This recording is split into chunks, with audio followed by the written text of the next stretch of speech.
As I record this, good morning, and yes, I know it says on the outside, Tales from the Shed. That's the label on the video.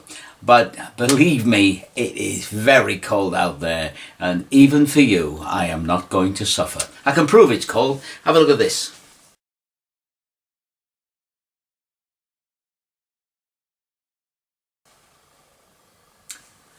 See, I told you, that was my balcony outside the bedroom window, and also the top of my boat. The waters came up and the press went crazy. Oh, Paul Daniels flooded again, blissfully unaware, of course, that it happens every 4 or 5 years that the garden gets flooded. We don't. So, hey, they'll write what they want. So, what shall I talk about?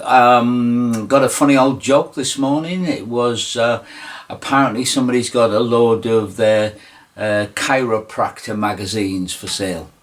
Yeah. They've got a load of back issues, chiropractor.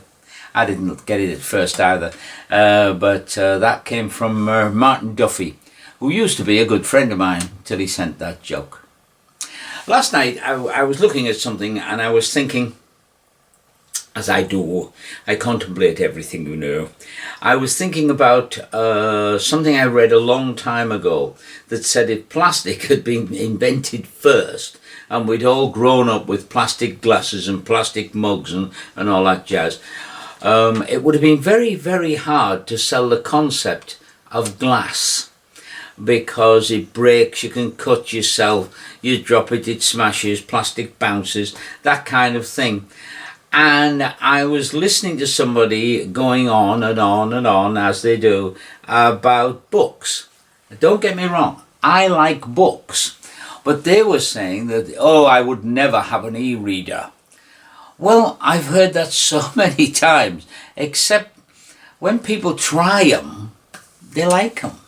And the same applies, doesn't it? If e-readers had come along first, this little gadget like that, where you just go and the page turns over for you and all that without having to do that.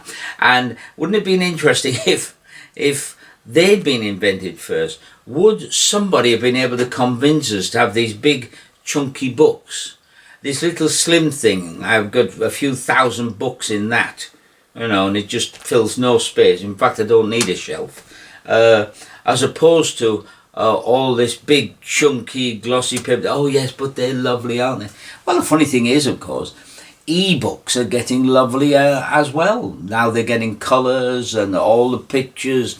And very, very shortly, of course, once they've sold us all of those, they'll sell us the concept of moving pictures within it, and it'll become much more like the Encyclopedia Britannica became on your computer when they upgraded that from paper to having videos and sounds and all that. That will happen, of course it will happen, if it hasn't already, with ebooks.